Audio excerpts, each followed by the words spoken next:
The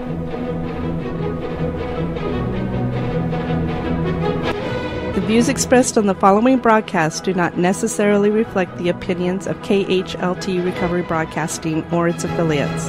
The dialogue on this show should not be considered as medical, psychiatric, or professional advice and is delivered only as personal opinions from the host, co-host, and guest. KHLT Recovery Broadcasting is not affiliated with any particular 12-step fellowship. And now, here are your co-hosts, Eve D., Nathan A., and the Monty Man. All right, welcome one and all to another fine episode of Open Forum here with Nathan A., Eve D., and myself, the Monty Man. How in the heck is everybody? How you doing? Peachy. Peachy? You're doing golden. Peachy? Golden, peachy, and golden. That's right. And chipper on this end. Nathan has his Bubba mug. If you don't know what a Bubba mug is, it's this huge... Big mug that they sell. Did you get yours at Walmart? 7-Eleven. 7-Eleven Bubba mug, filled with caffeinated coffee and a, how many ounces is that monster over there? It is 24. 24-ounce monster chaser. Oh. Just so you know, everybody, a Bubba mug looks like a keg with a handle on it. It does look like a keg with a handle on it. It's basically It's a not thermos. old behavior if you're doing it today. Can I just say that? Yeah. See, I can close this up and sip on this coffee all day long. Right? Yeah, okay. Whatever. You just keep telling yourself that as you fill it up again before you leave today. All right. Hey, listen, we're going to be talking about, we're going to be talking about somebody who's not very happy with the organization Alcoholics Anonymous, and we're going to be reading an article that was published in The Fix this last week.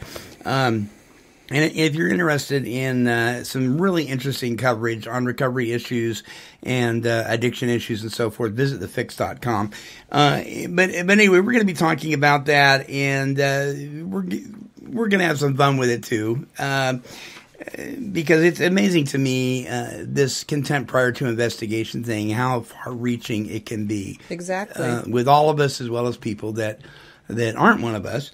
But those of us that are in recovery, some people, particularly 12-steppers, are really upset with this guy. And then there's some people that are really upset with the rest of us. But that's just the way it goes. But before we do that, I just want to touch on our survey that we had up for 2 weeks, which asked the question, are you an alcoholic that still smokes pot? And the question was, do you think it's okay? Yes. Do you think it's not? No if you think it's not. Or I don't think it's okay, but I'm trying to quit. And I'm just going to go over this really quick. We're not going to spend a lot of time on it, but I thought some of the answers were interesting. Christopher Y says, absolutely not. No potty. No. Steve C says, I personally don't smoke pot, but to each his own. Live and let live. Interesting. Another Christopher says, you are not sober if you're using any mind-altering drugs, including narcotics that are prescribed by a physician. Plus, if you are in a methadone program or Suboxone. That's his take on it. Wow. Yeah. Talk about contempt prior to investigation right there. Bill B says, I do not think it's okay. Patsy V from Australia says, that is an interesting question. I would say no. But I take medication daily just to be able to walk. I think she's responding to this other guy. Does it alter my mind? No. Though it is considered heavier duty than some things, but not enough to make me wacky. Smoking cigarettes are an addiction, and I probably found them harder to stop than most things, so many things are an addiction in this world. I do believe, though, if you have an alcohol addiction, pot should be off of the table. Jenny M said simply no. Peter S said, I'm in AA, so it's only about alcohol. Mm-hmm. If I smoke pot, it has nothing to do with my alcoholism. Yeah. That's an interesting ding, ding, take. ding, we have a winner. You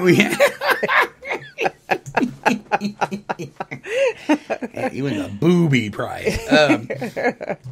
Jan F says pot is natural, alcohol is not. What's wrong with you? Oh. I thought alcohol is natural. I thought alcohol was natural. Yeah, it is. Yeah. Hemlock's natural too, but it doesn't mean you put it in your body, right? Oh, look, something natural. I think I'll eat it. Fred H. says, Narcotics Anonymous says we must abstain from all drugs in order to recover. Lisa T. said, if I smoke marijuana in my state, I'm breaking the law. Aren't we supposed to be obeying the law if we are now productive members of society? And just because a law changes doesn't make it right. Good. So there's some interesting comments there. Maybe one of these days we'll talk, have a little discussion about the marijuana laws and that kind of thing. But that's for another time. The survey that's up right now says it's a yes or no question. It says, do you have a sponsor? And I got to tell you, so far, we've got about 24% say no. And out of, I think, about 130 people that have responded to that. Wow. So that's interesting. So we'll be talking about that here in the weeks to come. Okay. I need to do this right away because I think if I don't do it right away, it won't be as important as I think it should be. And that is this. Today is my 24th wedding anniversary. Oh. Yay. Congratulations. Yeah. Congratulations, man. Yeah. So I put together, this is a poem I wrote my wife back in 1997. I wrote it for her on her birthday on January 6th. And so I just wanted to share this primarily for her benefit, because she'll be listening, and I want her to know that I really truly believe what I wrote back in 1997. Here we go. As a boy, I dreamed of a woman who would share my hopes, a woman who would hold my heart, a woman of unspeakable character and unshakable faith in her Lord. I knew that if I would only be true to God's call on my life, He would send me such a woman to be my wife. As I grew into adulthood, I strayed from that call. I lived for myself and cared for no one. My heart grew cold, and my dreams vanished with my rebellion. As I became a man, I found myself trapped by my disease and appalled by my actions. There appeared to be no deliverance from my sins. Then, when I wasn't looking, the hand of God met me at the Green Bridges, led me to a friend, and granted me accountability, healing, and forgiveness. With these gifts and the guidance of God, the dreams of my youth were restored. But what of the woman who would make my life complete? Was she out there? Would she have me, knowing of my past and the potential of its occasional return? To my surprise, she did exist, and in time, God would reveal her to me. You, my love, are that woman, a lady of angelic kind. My dreams revealed, my hopes restored. And now, because of God's manifestation in you, I make this pledge: to be faithful to the one who gave you to me, to be steadfast and true to our lifelong partnership, to care for and protect this awesome gift of beauty, to keep secure this covenant of unconditional love we both share. Many speak of heaven on earth. Few experience it within the relationship of their mate. Regardless of my past disobedience, God has seen fit to grant me this unspeakable joy in you, my lover, my wife, my friend. Wow. That was beautiful. That was entitled Dreams Restored. You need a Kleenex, bud? Yep. That was good, buddy. Happy anniversary, Marsha Meyer. What a tremendous woman she is. She is a tremendous woman. Yeah, she's something else. Something else. A woman of integrity. She's a Proverbs 31 woman. A Proverbs 31 woman. Yep. And Well, folks, look that up. It's Proverbs 31. It's an amazing scripture verse.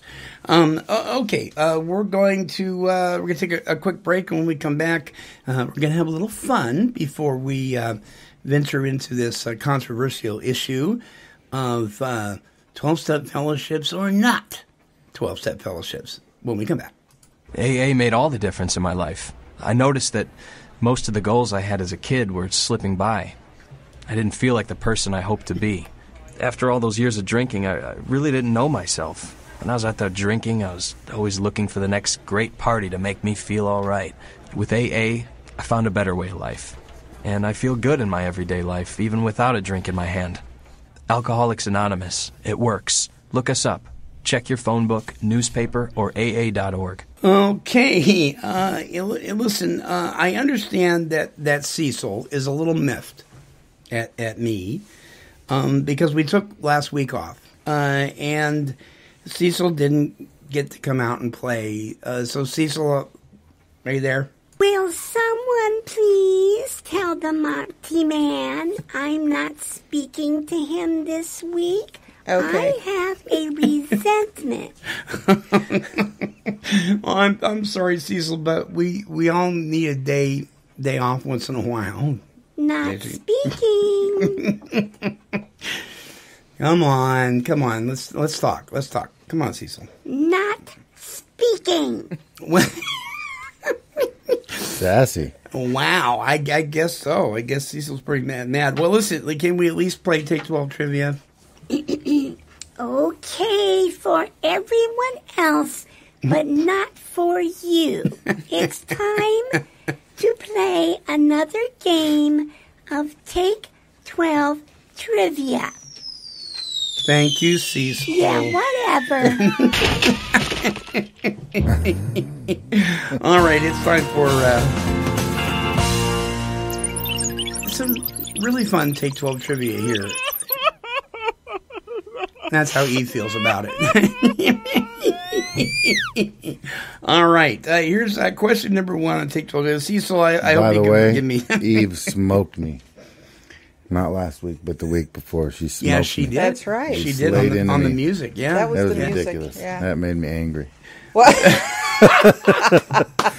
It's revenge time, lady. That's the boy. benefit of having a host that's close to my age and not yours. He picks the oldies but goodies. Talking about the 20s.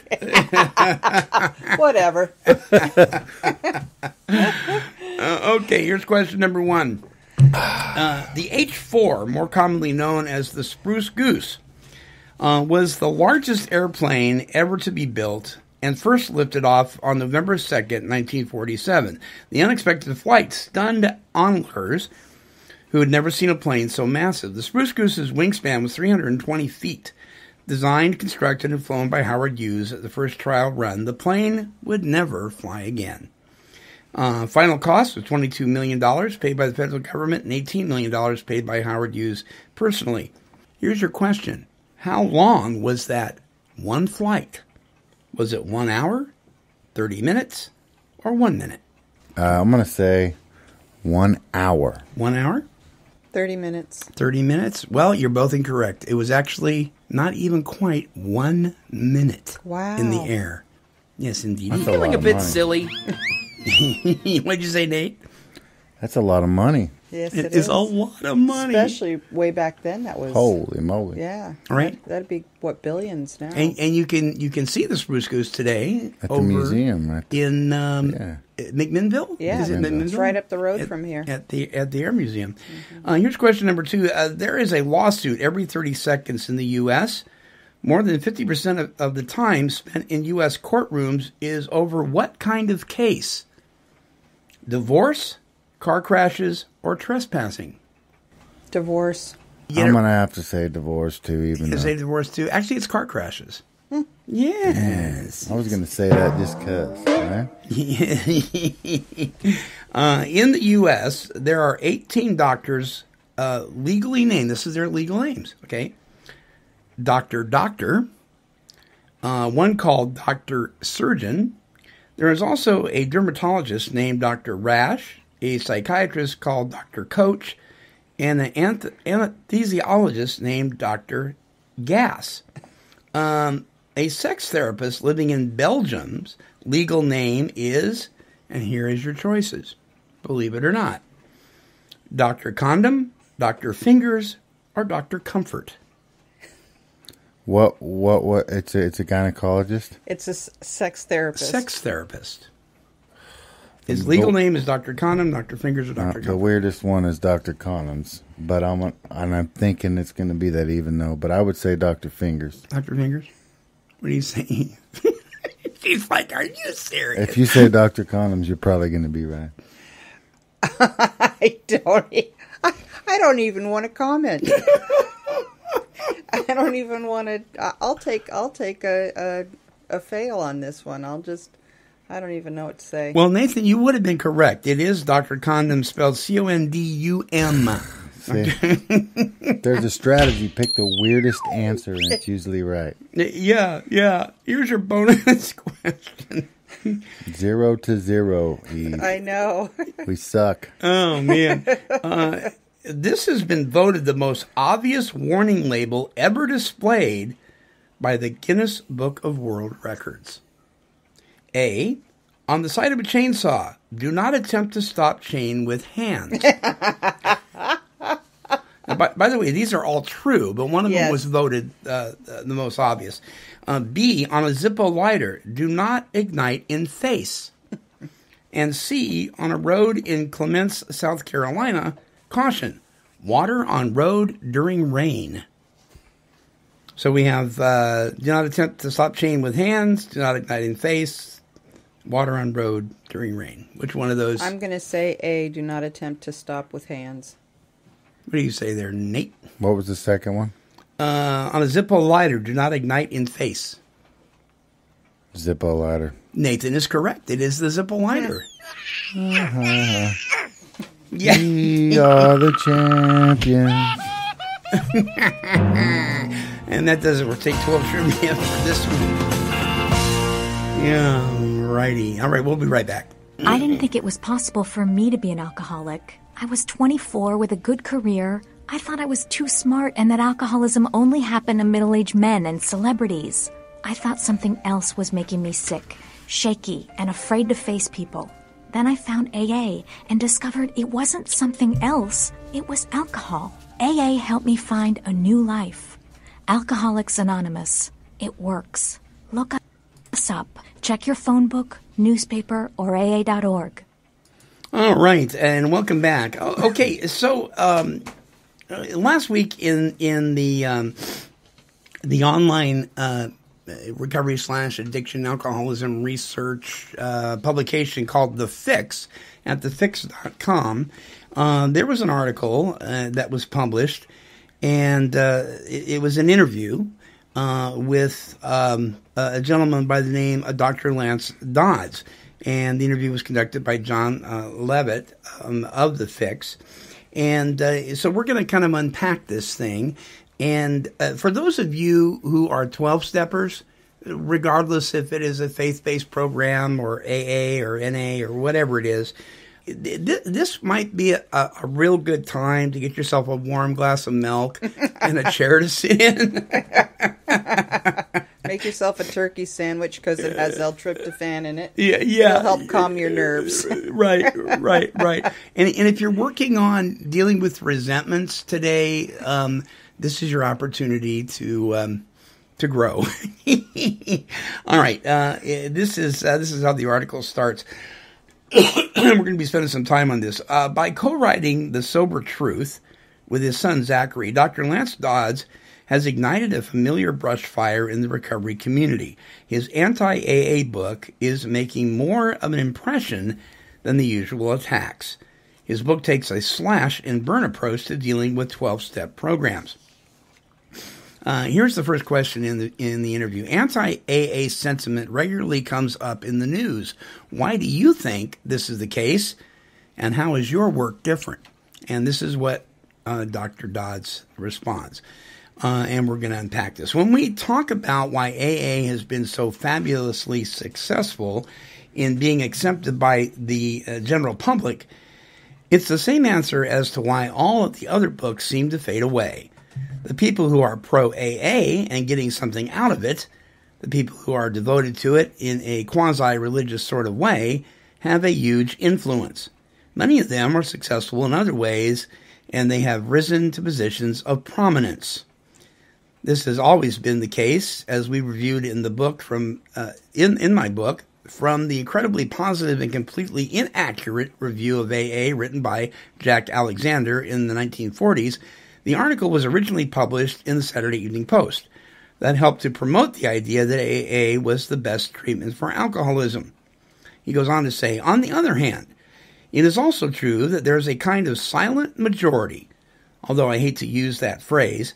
Most people with addictions do not belong to 12-step programs, and many of those people have tried them and failed. But those people don't talk about it. And this is what we call the sampling bias in my book. We hear from the people who do well, and we don't hear from the people who don't do well. If you go to the recovery section of a bookstore, you'll see book after book about how AA saved my life. But you won't see any books about how AA didn't save my life. People don't write those books, and no one reads them. Well, first of all, if you go to a recovery section in your store, why would you find a book that said recovery didn't work, or AA didn't work, or whatever didn't work? That's not what you're looking for. Mm-hmm. So that's kind of a Well, I can tell you right out of the big book, there's stories how it didn't work, and then finally it did. Well, and it didn't work. It's because they didn't work That's it, right. though. Right. And that's part of my story in AA is that I sat in meetings for 4.5 years. But that's all I did was sit in meetings. I didn't work any of the steps, which is the program, yeah. And if you stick around... you stick around the rooms long enough, you will hear a lot of people talking about how it didn't work until. And so, so he goes on to say, the basic answer is that AA is sort of self-sustaining. It's now added a bunch of people who should know better because they are scientists and researchers, and now they have done studies to try to prove AA's effectiveness. And that's why we wrote the book, to see if those studies are valid. I don't understand how you would write a book to see if the studies are valid. And it turns out that they're not, according to him. They are riddled with errors, and the science that supposedly is supporting AA is no good. Of course, he doesn't point out any of the errors. The bottom line is that AA does have a 5 to 10% success rate. He's inaccurate about that. And I'll tell you why. We need AA, and then he says we need AA, and it should be there for those 5 to 10%. The problem is that because of the power structure, we prescribe AA for everybody, and that's just a mistake. Well, first of all, it's not 5 to 10%. It's more like 2 to 3%.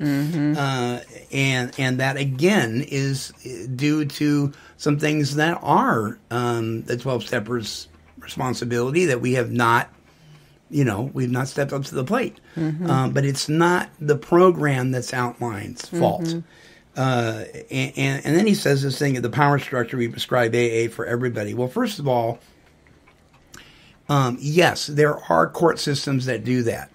But Alcoholics Anonymous doesn't do that. Not the program anyway. Some of the people may take that view. But the literature clearly states that not only is this a spiritual kindergarten, but for some people, they need other help. So he's not real accurate about that either. The answer to your second question, if my book will make a difference, is, now this is what amazes me. This is supposed to be an educated man. They asked, is your book going to make a difference? He goes, I don't know. Wow. Okay, any comments so far? I don't know.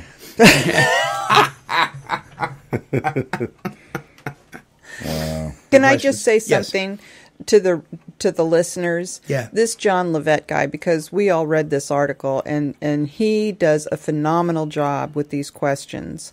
Yeah. Because he's challenging him through the interview process. and does a great job of laying out the facts. And the fellow responds, well, when you put it that way, then no. And all he's doing is he's citing the program the way it's written in the book. Right. So it's kind of funny for those of you out there who are familiar with the book, the Big Book of Alcoholics Anonymous, will appreciate some of these questions and how the Dodes responds, and he says, "Well, when you put it that way." Yeah. Right. Yeah. Our friend Wano may say, "Well, Yes. how would you like me to put it?" Yes. Okay. So John asked this question.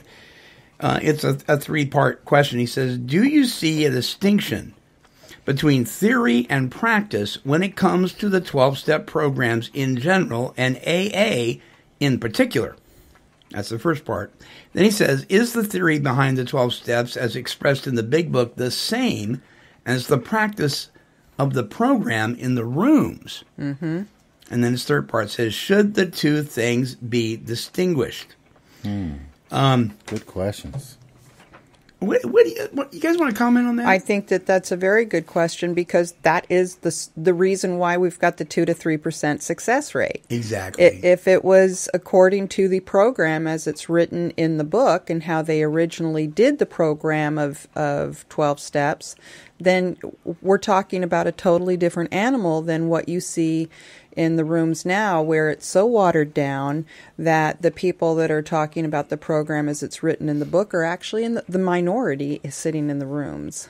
Right. Nate? Yeah, and here's whenever you start throwing out 2, 3%, 10%, I think about the process. Eve was just telling us about 4 years going to meetings and not being sober. But, every day I go to a meeting and there's 30 people in that pig that ain't drank that day. In my opinion, that, since it's kind of I'm into the day at a time thing, those are success stories. So, 2 so the 3%, percentage rate is high there on that day. Yeah, but right? when do you go 2 to 3%? When you die? If you get 20 years clean, if you get 5 years clean and die, what if the dude, Jesus against the cross, that nasty dude next to him changes his life on the spot? It's a different day. There you go. Does he get added to the 1%? You know what I'm saying? So that's a really good point. I actually struggle with those. I mean, what is that success rate based on? Is it based on a year? Is it based on 3 years? Bullcrap. Is it based on I think a week? Yeah. Because you're right. That week it could be in the 90s, right? Yeah, well, think about it. If you go to a meeting and let's say there's 30 people, that's 30 success stories in my opinion. Maybe they ain't doing something, they're still part of the process, and maybe they're going to eat poop in 2 days. But they're in the program, they're working it, the seed's planted. To me, that's God's will, buddy. That's being successful. So I struggle with that percentage thing. I think it's a bunch of hokey. Yeah, and I appreciate your thoughts on that too. But in the forward to the second edition, I think they get in there about the 75% rate, and how they come up to that is they say so much percentage got sober and stayed sober, and then another percentage had some relapses before they finally got sober. So they included those that struggled and then finally did get sober, and they did their percentages were based on until they died.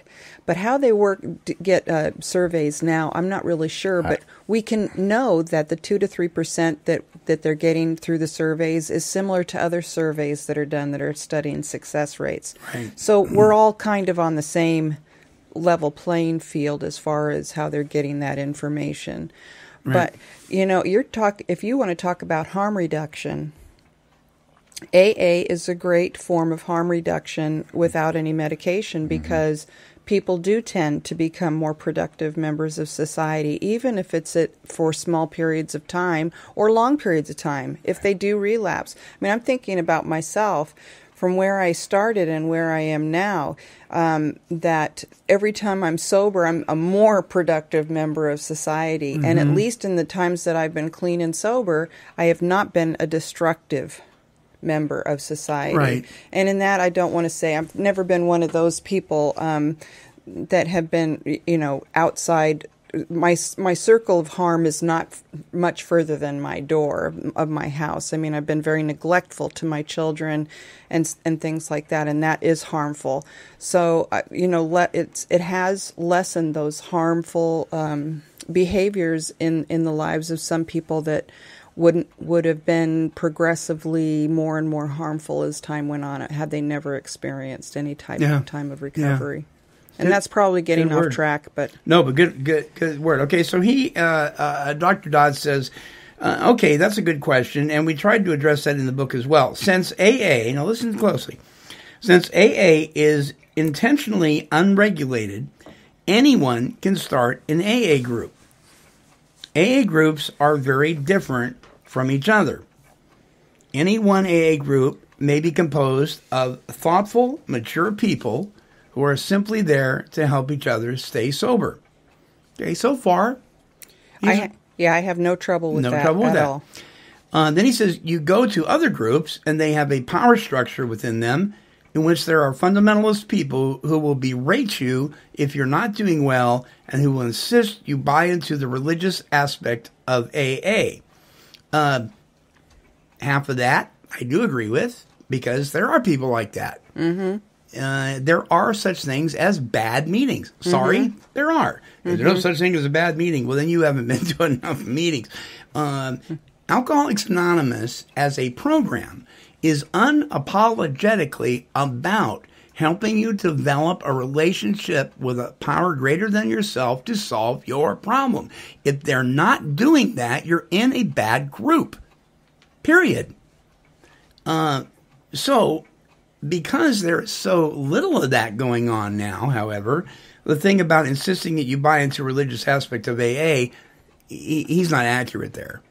They don't. I mean, the majority, from what I've seen here, as well as the connections I have media-wise with people on the East Coast, is there's less and less and less insistence that you have any faith at all.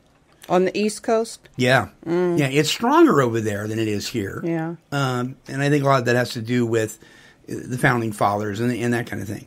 But it's getting less and less. In some meetings, the big book isn't even permitted in the meeting. Anyway, he goes on to say, so they insist on you buying into the religious aspect of AA. He's inaccurate about that, which is very powerful in many groups that are much less thoughtful and much less flexible. If you look at the practice of it, it's all over the map, meaning the meetings. And that is actually one of our main issues with AA. Yeah, me too. Yes. Me too. Yeah, this was the one question and response where I didn't really feel like I had a lot of bone to pick with him there, because it's kind of my problem with contemporary AA as well. Namely, there are groups which are much better than others. As a result, the overall practice of AA is not so great because there are places where people have had a terrible experience, and we know this from firsthand testimony. Okay. You really can't go by that in the article because we haven't talked to the people. We don't know where they're coming. Is it because they didn't work the program? Is it because they got a resentment and left? So that's kind of shady. But he's right. It is all over the map. And some of what he's talking about has been the fault of people in the fellowship. It has. We've given a distorted view of what the program actually is in the last particularly 20 years.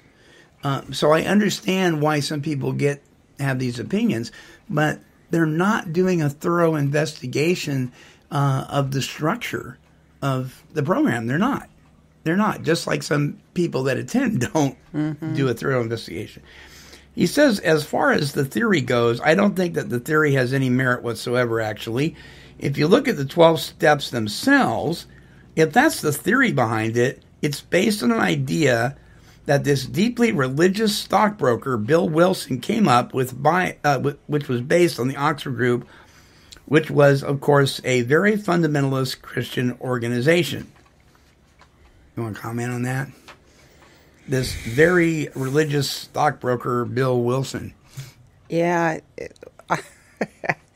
Well, I don't read that in the literature. I mean, he had the bright light, and we know that was the God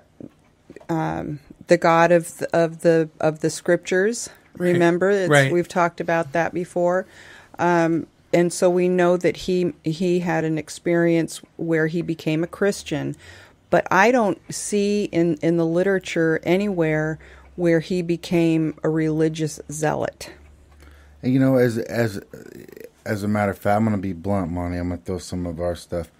Because I've been through phases. And you remember one of the things we butted heads about quite a bit is because, which I happen to agree with now, but back then you were really focused on Christ and putting it the circle, you know, and I was really like, you know, I wasn't sure where I was. Right. And, you know, I've noticed one of the things that attracted me ridiculously, because like I said, all of us are in our own growing process.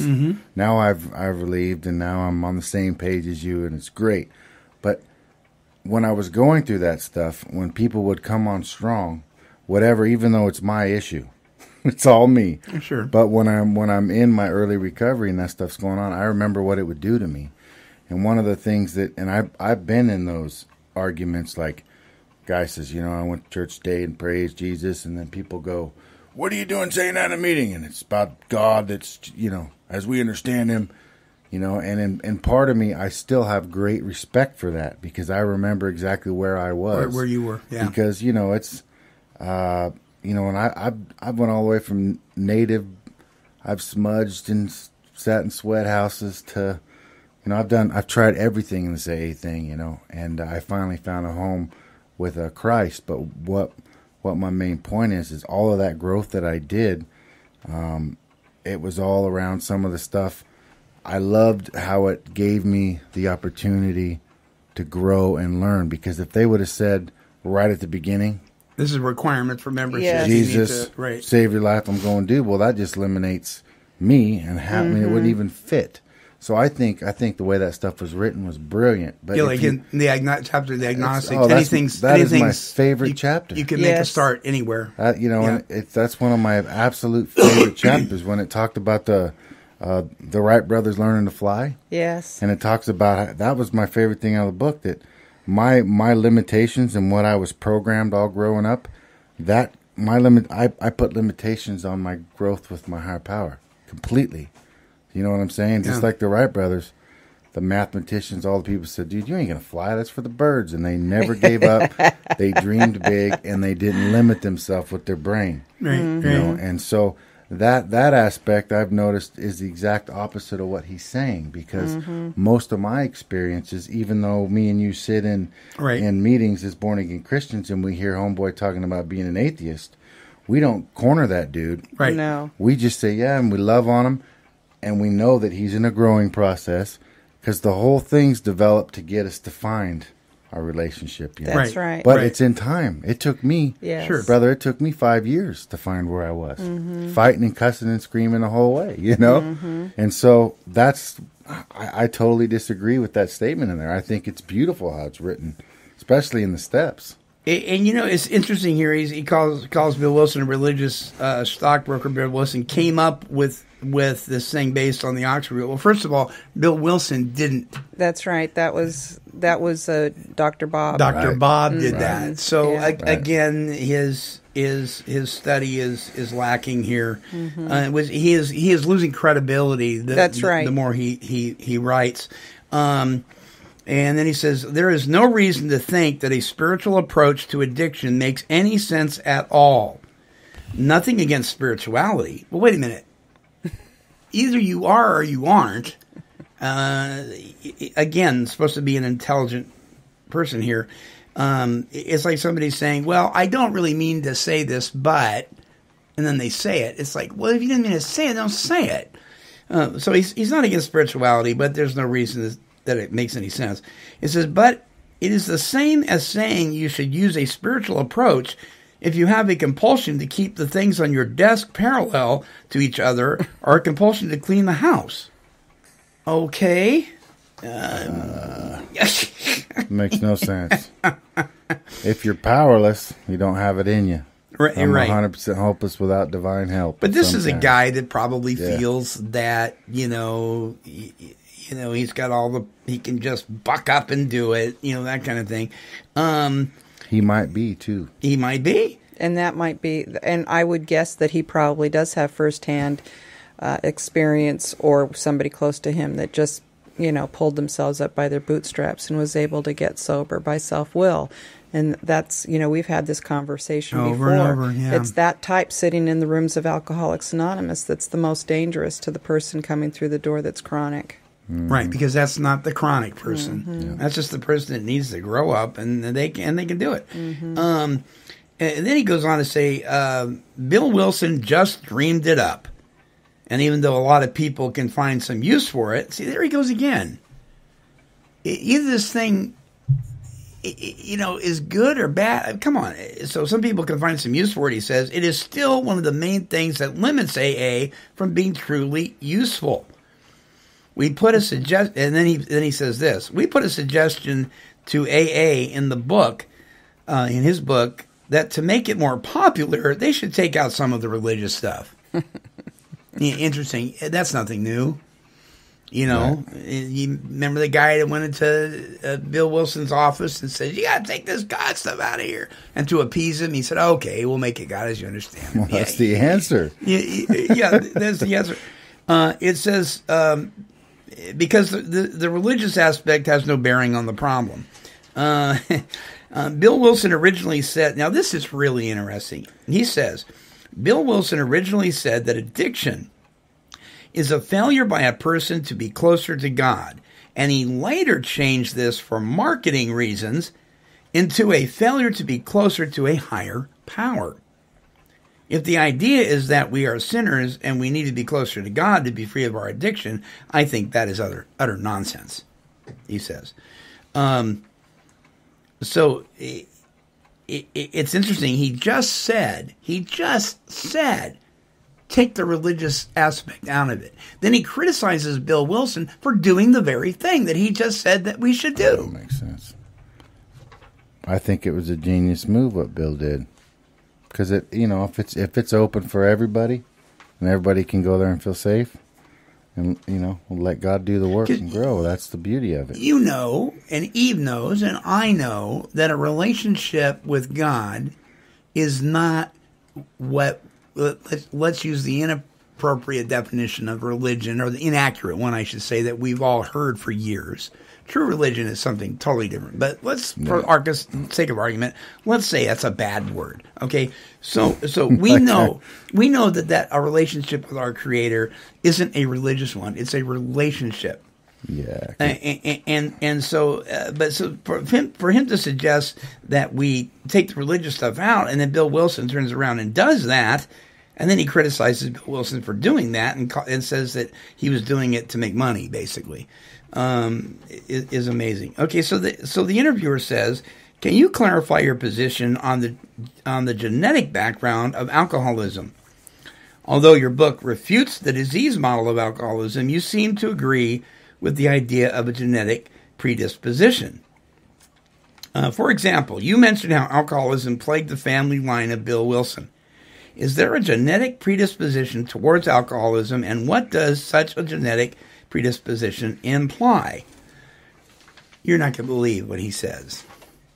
Okay, now remember, in his book, he refutes the disease model. But then he turns around and says there is a genetic predisposition. Okay, again, which is it? One or the other. This is what his answer. I have no personal opinion about it at all. Well, then why in your book do you refute it and then turn around and agree with it? And then he says, and I tried to avoid putting any opinions whatsoever in the book. Oh, my God. What did we just read? Bunch of opinions.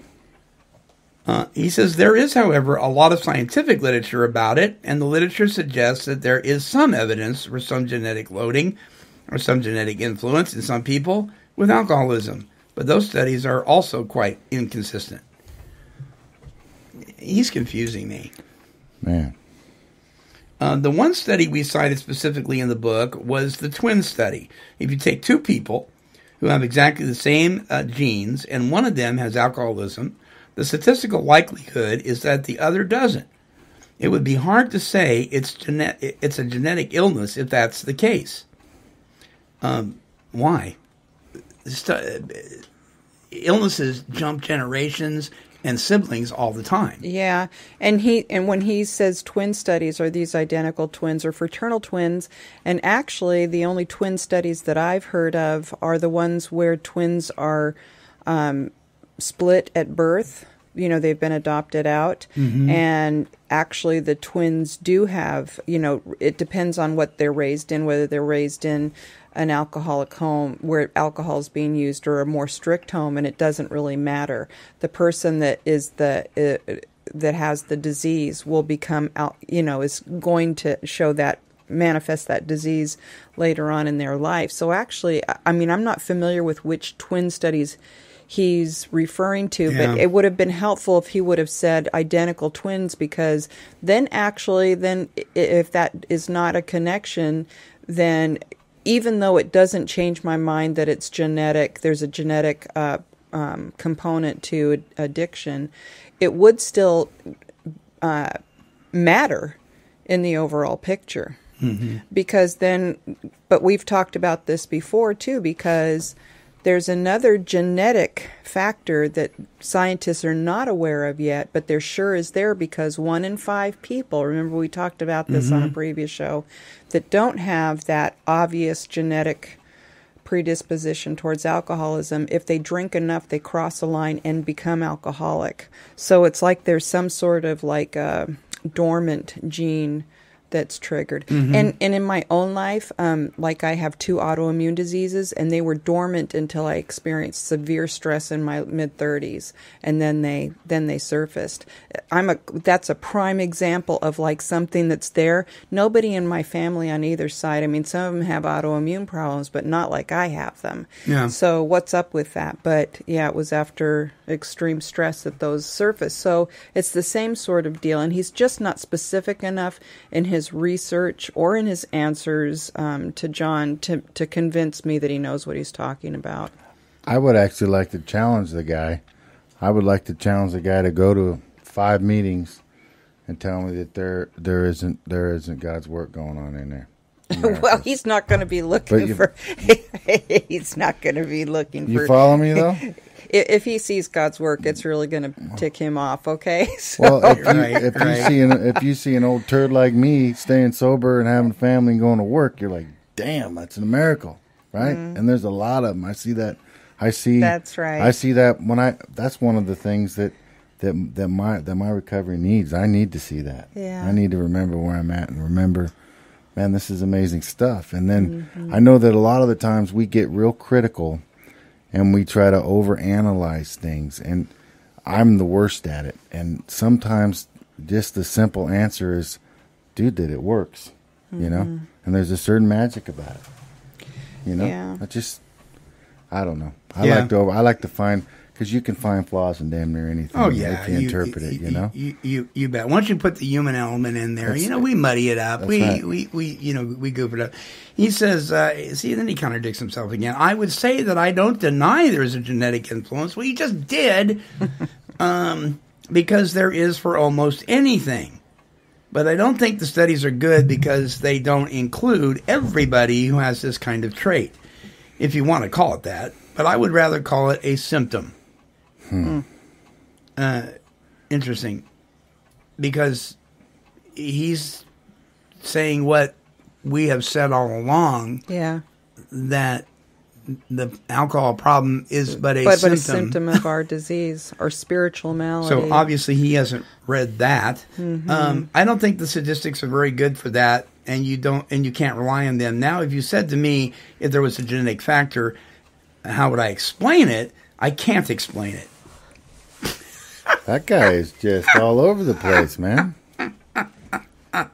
Okay, and so the interviewer says again, in your book, you conclude that addiction is a psychological challenge, not a disease, and that the challenge of addiction can be overcome through a therapeutic process that engenders self-knowledge.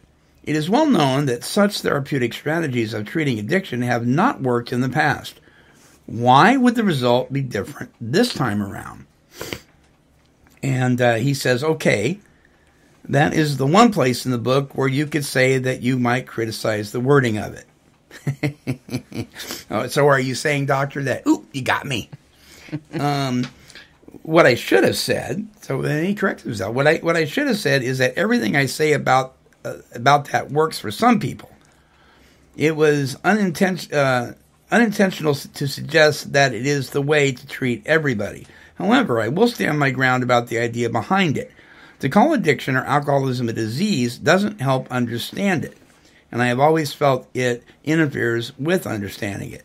Well, that's really interesting because I'll tell you that everybody that I've talked to in the 28 years I've been sitting around these tables has all said to me that once they learned the genetic disposition, once they learned the disease concept, once they saw into the operating of the brain of the alcoholic, that helped them separate that they were a bad person from being a sick person, and they were able to get a handle on this thing and recover because they understood that.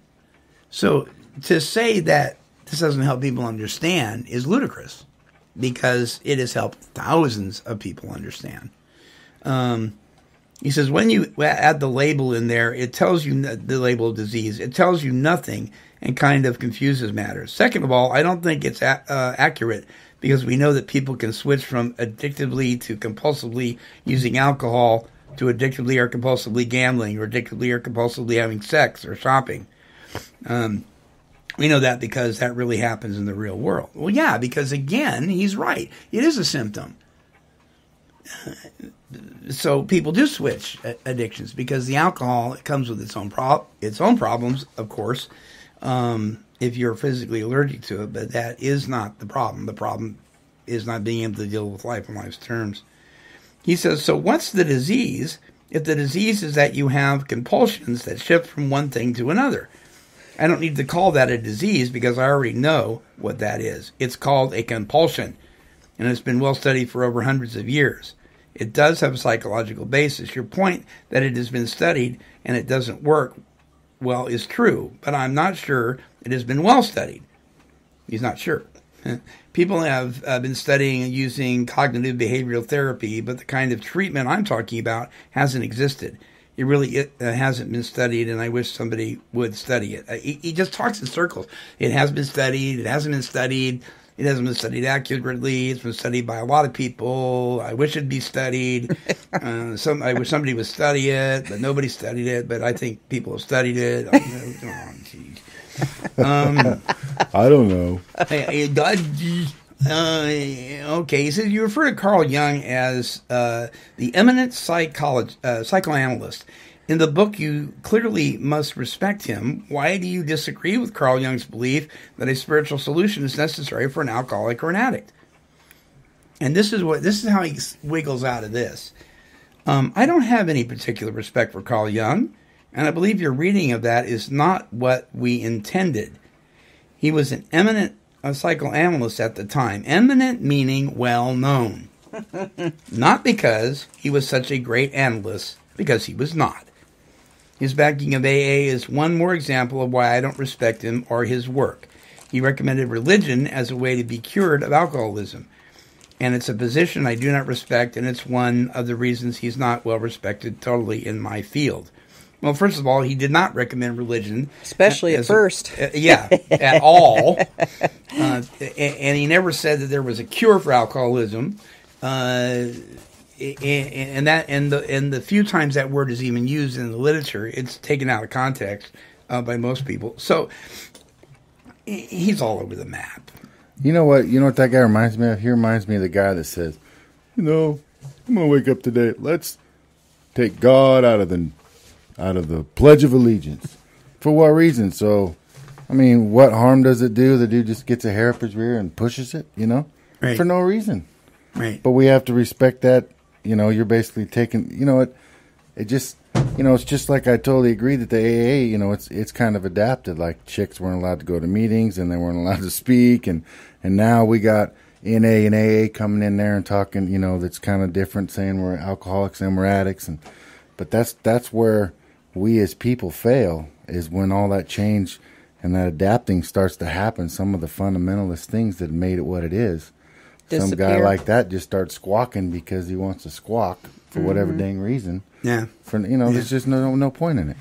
We are out of time, and I just want to say really quick, because we only have about a minute, really quick, that if you go to the Fix and you read in the archives, read this article, and you read some of the responses, it amazes me. There's a lot of people that side with him that are very angry, bitter, resentful, just vicious. And I'm like, so I guess that's the life that we want to live, is it? Not me, man. Mm-hmm. Not me, man. All right. Well, thanks you guys for another great show.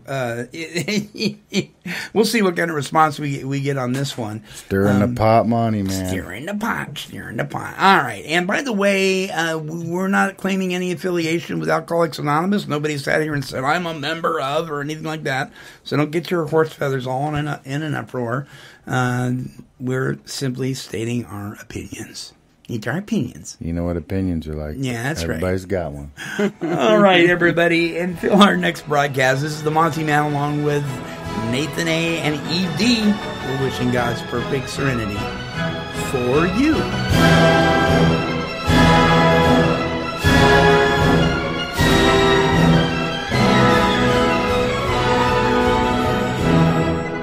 This has been a broadcast of KHLT Recovery Broadcasting.